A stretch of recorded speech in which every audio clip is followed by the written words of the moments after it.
I'm going to speak to you at a deeper part of you. The part of you that was you before you came into the world. The part of you that will be you after you leave this place. I'm going to speak to you at this level because at this level your life is already committed. Your life is already connected. Your life is already true. Speak to you at a deeper level, so that your thinking mind, your worldly mind, may in time be joined with the deeper mind within you. And when that happens, you'll be complete. But being complete doesn't mean you're finished in being here. It means a greater journey will open before you. And new learning will appear as well. I'm going to give you some things to consider and some questions to be with. I'm not going to give you much explanation. It's been my experience in receiving counsel, not just the revelation, but counsel for my own development, that it rarely comes with explanation. Which means I have to figure out, or try to understand, make the effort to understand what it is that's being revealed to me.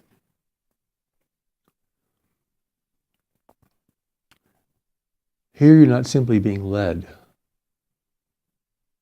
You have to be the person on the ground who carries out the mission. Both inspired and worldly wise, with one foot on each shore. Realistically in the world and deeply connected beyond. Then your life becomes like a bridge over which great things can pass. You become a conduit from heaven. Even as you appear to be an ordinary person who would be lost in a crowd. No glory, no exceptional attributes that most people would see. No fame.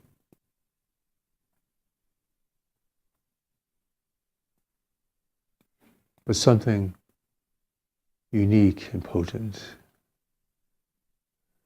Yeah.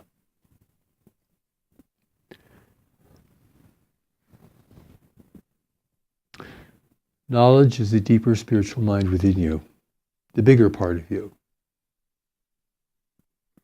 Your worldly mind is the little part of you. So who is the master and who is the student? Which will you choose to follow?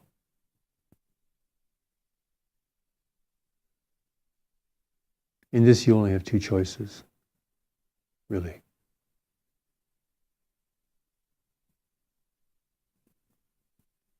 So take a moment to be with that. Who is the master? Who is the student? Which will you choose to follow?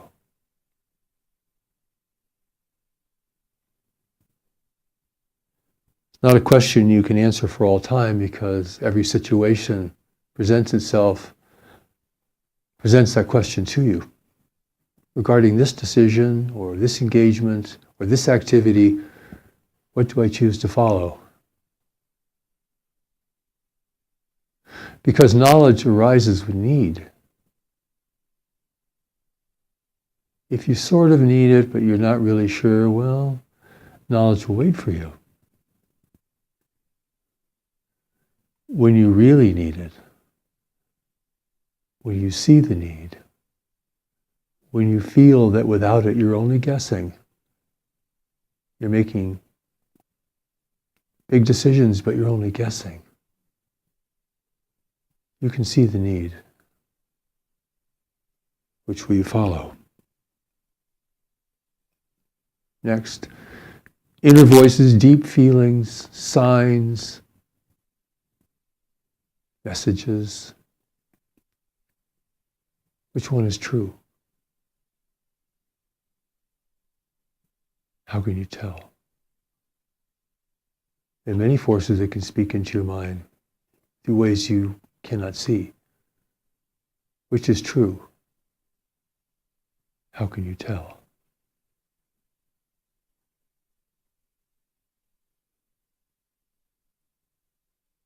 When you begin to open up your life, you open up to many things that you may not have experienced. Which is true? How can you tell?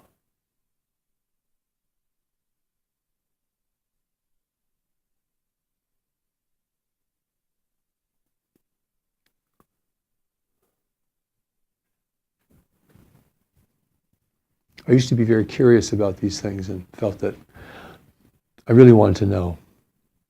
Particularly about things that, whatever was out there, I wanted to know what it was. And a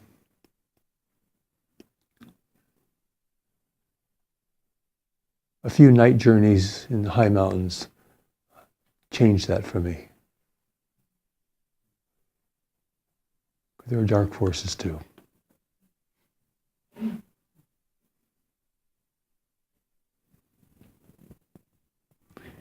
The mind wants answers and claims many answers. Are you willing to go deeper?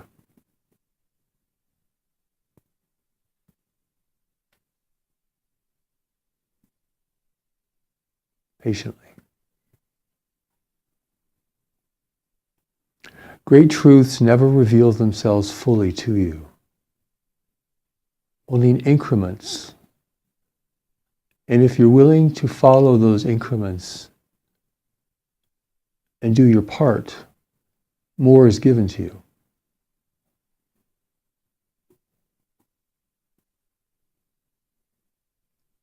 But people want answers right now. They want heaven to give them what they want right now. But heaven knows better. So can you look deeper?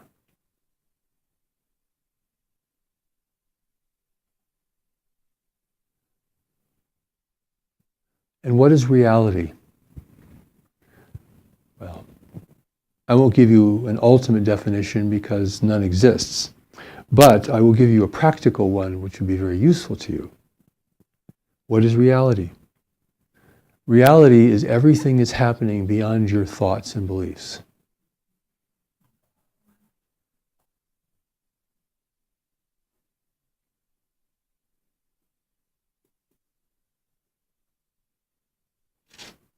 Reality is everything that's happening beyond your thoughts and beliefs.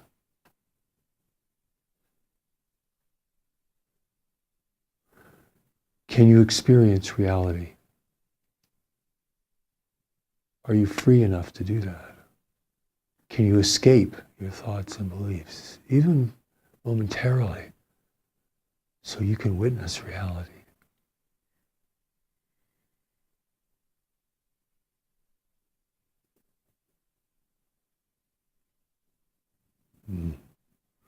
These are tough questions. And you will want to answer them, but you won't be able to. Because the answer is a journey. You're not high enough up this mountain to see these things clearly.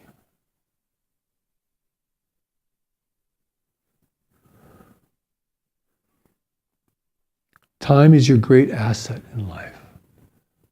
How will you spend it? How will you use it? If you knew how important your life really is, without any grandiosity, or any self-assertion, how important your life really is, you would not want to waste anything.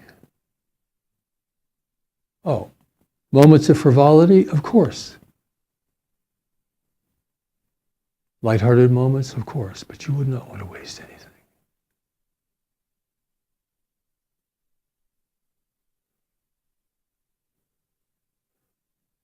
How will you spend it? How will you use it?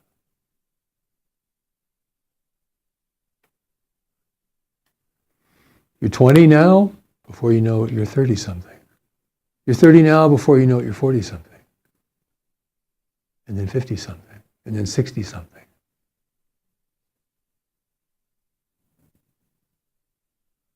Where did it all go?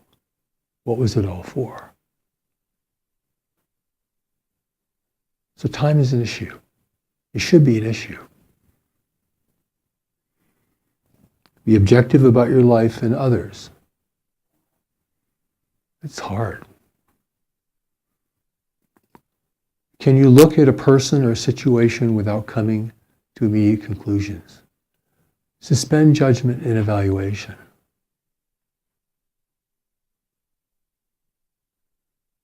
Maybe forever.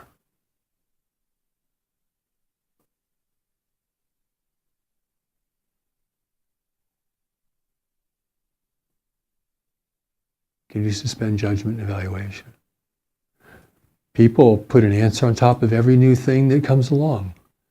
Therefore, they don't experience it. Therefore, they don't see reality. They only see themselves or what they think.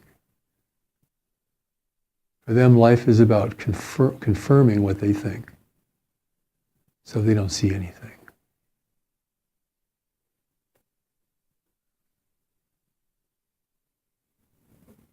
When in fact, we've been given the eyes to see and the ears to hear, but we don't see anything. We don't hear anything.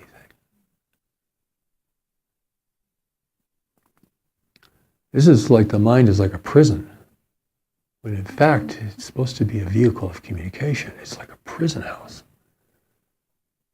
Prison house of belief, religious belief. Nothing can enter. You can't see out of it. All you can see is it.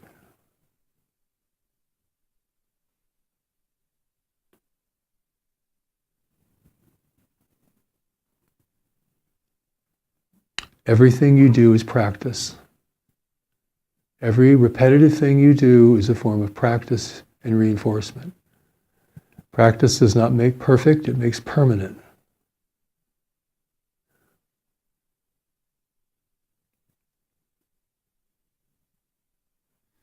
That's a big thing to consider. You can only practice, so what are you going to practice? At any moment. Not just formal practice, but anytime. What am I practicing right now? Confusion, ambivalence, distraction, judgment, admonition, grievance, frustration, fantasy. What am I practicing right now? Whatever you practice, you make permanent.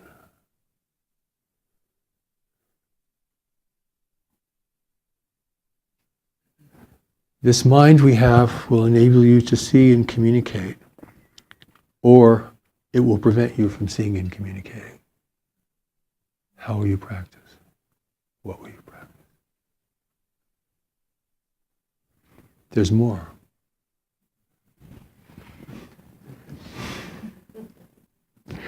Who you are with will determine what you can know and your ability to follow what you know. So who are you with now, and what is their influence upon you?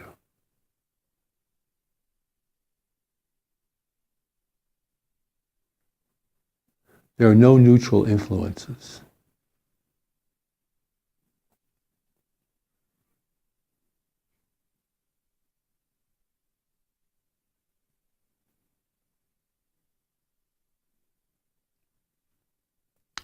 Who you're with will determine what you can know and your ability to follow what you know. Two different things related to each other. Who are you with and what is their influence upon you?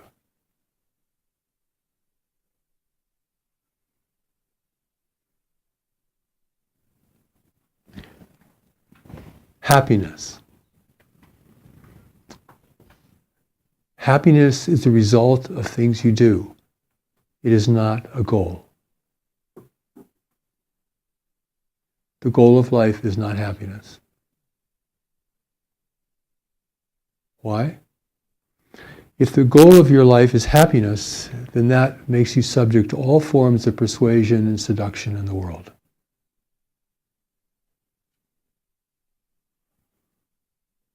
Is that what you want to be?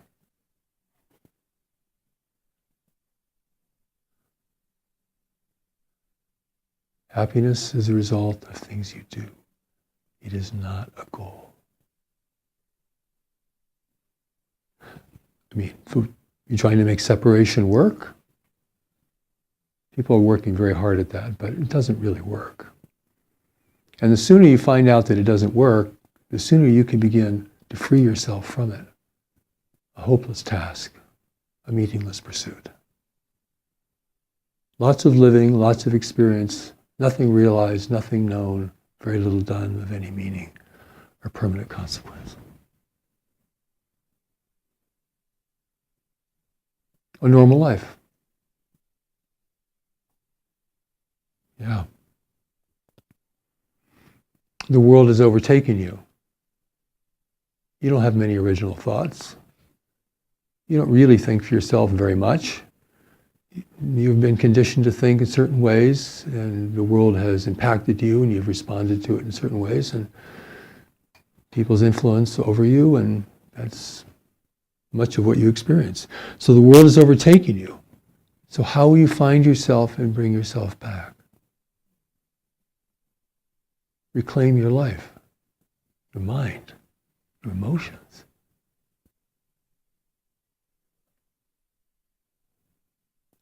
Whether you are a conformist or a rebel, the world will dominate you. Your feelings, your thoughts, your emotions, your behavior, your attitudes. How will you find yourself and bring yourself back?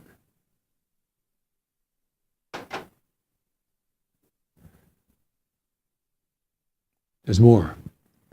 You're here for a purpose. Knowledge holds your purpose for you. Can you set aside your own plans and goals to begin to learn about this step by step?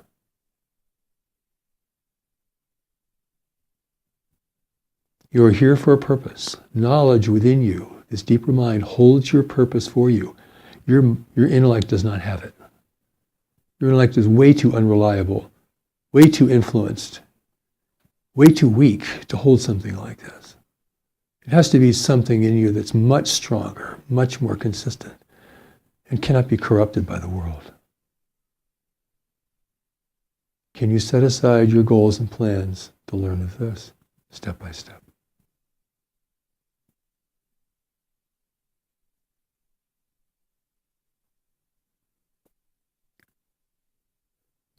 Knowledge within you is the answer for your life.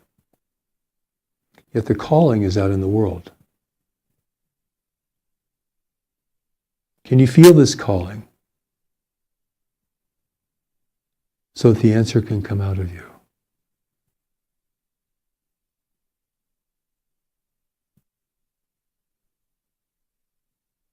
The mind does not control spirit. The mind is temporary. Spirit is permanent. So where's the power?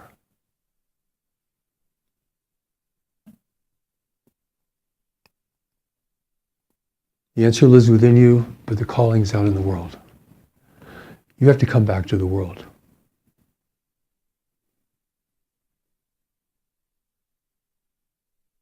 Even if you reached enlightenment like the Buddha, the voice appeared, you have to go out in the world and teach. I'm sure he really didn't want to do that. For 40 years.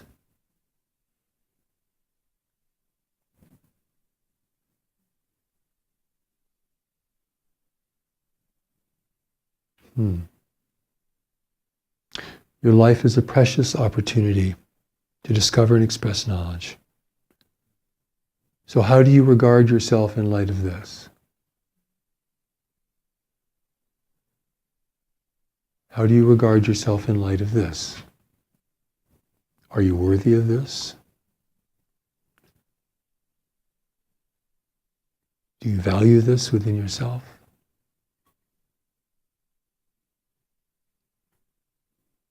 Knowledge values you. God values you. Heaven values you. Do you value yourself sufficiently that you can accept this great opportunity? So much was done to bring you into the world. You're not a biological accident. You were sent here on a mission. But the mission is held by knowledge, not by you, personally.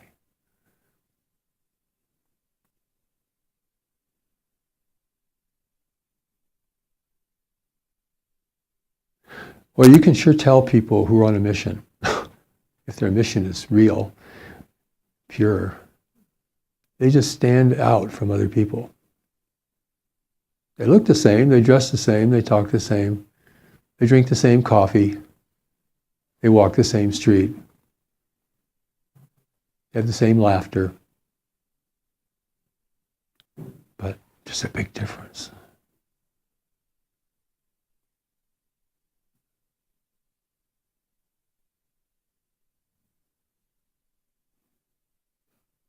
How do you regard yourself in light of this? How can you condemn yourself when you don't even know who you are?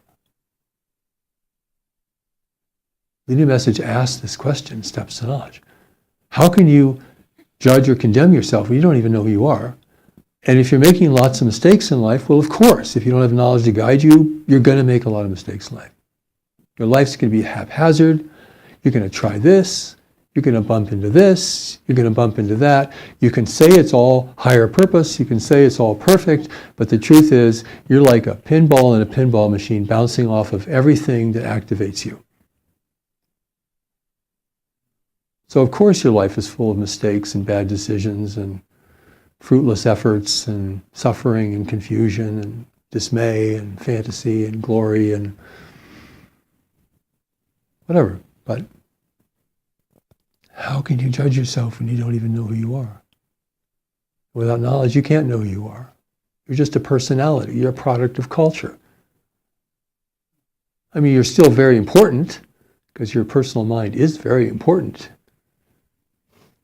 in right relationship with knowledge and with the world, but without knowledge, you're wandering. You are wandering. And what is religion without knowledge? It tends to become delusional.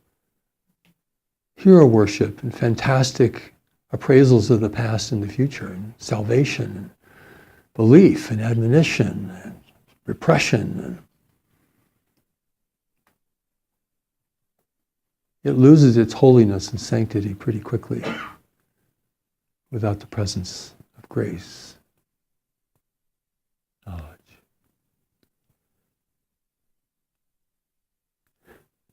Do these questions that I ask stir deeper feelings within you? They're not mere speculation. They're not intellectual questions. They're the questions that heaven asks in considering you, your life, your readiness, your intention.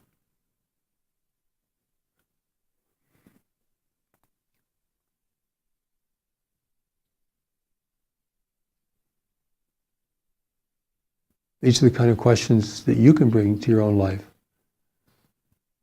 And that would be really productive if you can do that. Understanding that it's not answers you're looking for, it's experience. Answers are for dummies.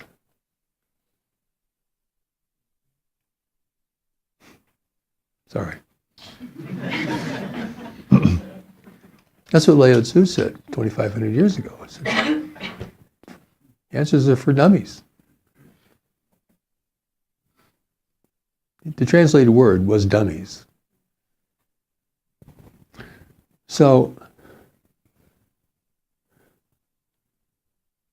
what we present here tonight is life's most remarkable gift.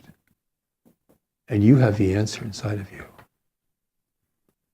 But that answer just isn't for you to pluck. You're going to have to build a connection from your thinking mind to the deeper mind within you. And you don't know how to do it. Therefore, heaven has given it to you in the steps to knowledge. You know, when people meditate, I mean, more often than not, they're just groping for answers. Give me answers, give me realization, give me high experience. That's not spiritual practice. Spiritual practice is building connections. Learning how to still your mind, learning how to listen, learning how to look, learning how to see, so you can witness reality within yourself and in others. taking action with what you know, instead of thinking about it and getting into it later someday maybe. Getting active. This is not a retreat from life. This is an engagement with life. This is not ascension. You'll ascend, but you really don't want to, because your work here is undone. So, this is not about rising above life and looking at everything with compassion.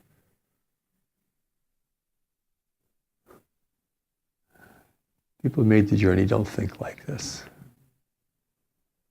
It sounds good, but it's the stuff of stories.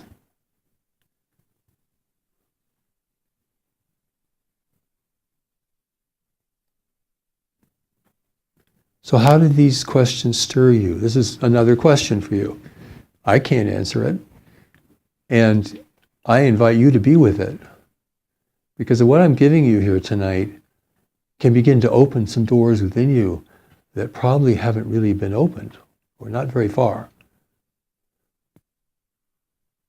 They're part of a deeper evaluation of your life and your mind. Come from a place of service and compassion. Because heaven's first work with you is to get you put back together enough. Not perfectly, not completely, but enough that you can begin to function in a greater way in life. Because you're strewn out all over the place. Part of you is over here, part of you is over there, part of you is somewhere back there. You're in pieces. So bringing that back together functionally enough so you can begin to know which direction you need to go, what signs to look for, what signs you have already.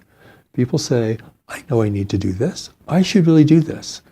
But they don't. So if you know you need to do this and you don't do this, you're not going to know anymore. Heaven says, oh, well, they can't do that, so knowledge remains dormant within them. If they can't do that, I'm not going to, they want life purpose and meaning, but they can't do that.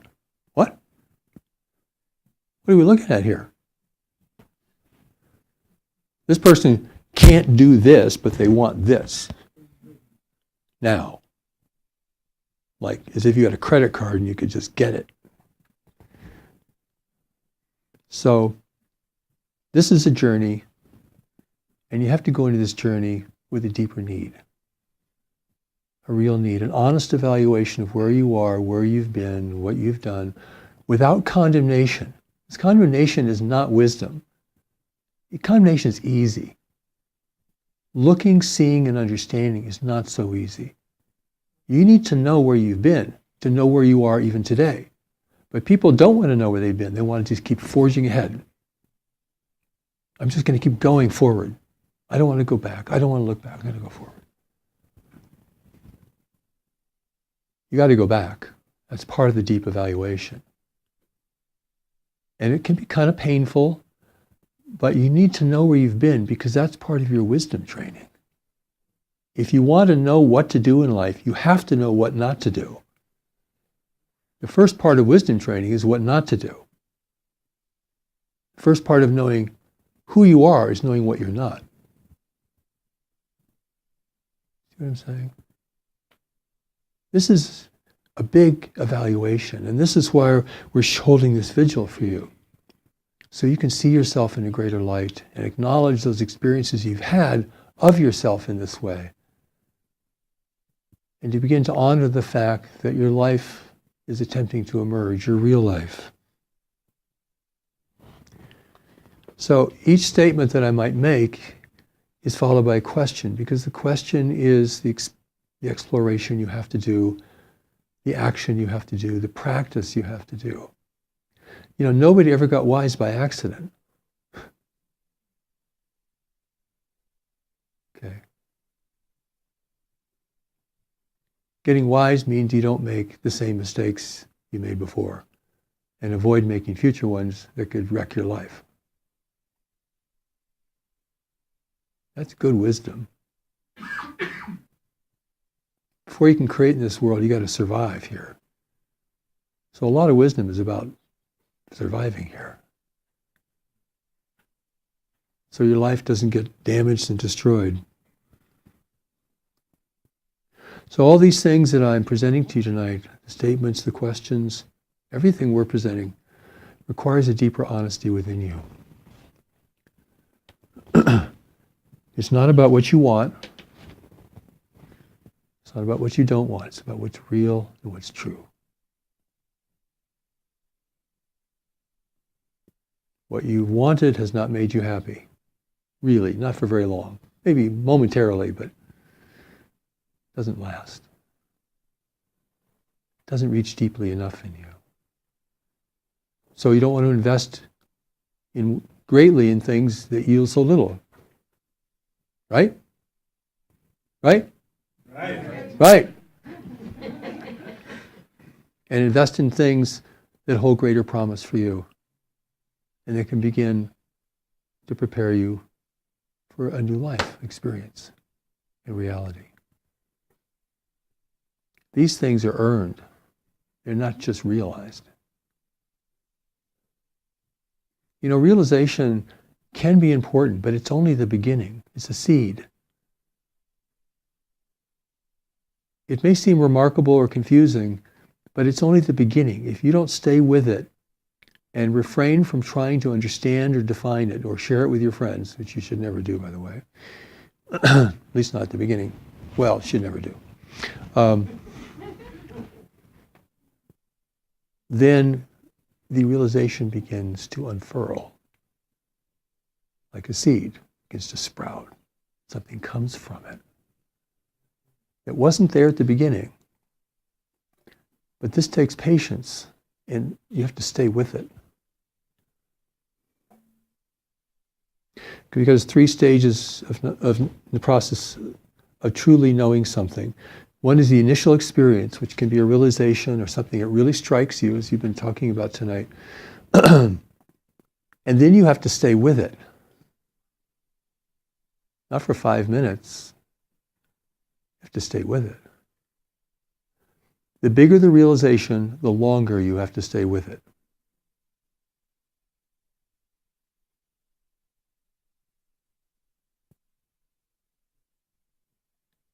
It will lead to action at some point, or many actions, if it's big.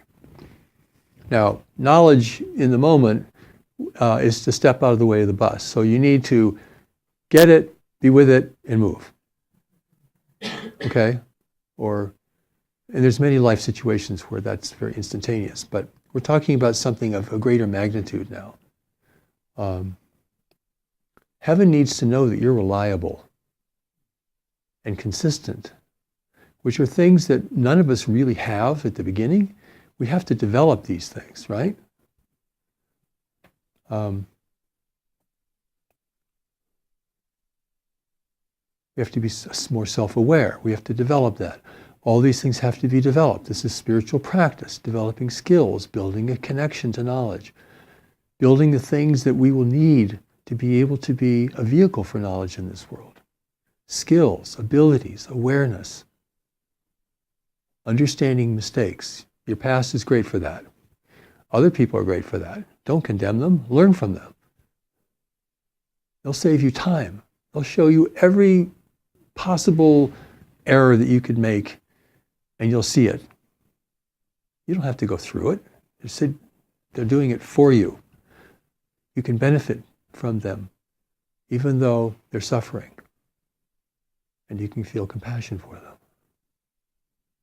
It's a very different way of looking at people and events, human error, human tragedy. Why is the world messed up? Because people aren't being guided by knowledge.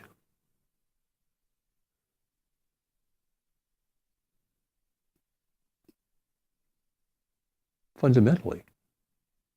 So without knowledge, that's the world, we don't know what life is like without that. So I give you these ideas and these questions to be with and encourage you to be with them. May the presence be with you. Asino Vari Karam.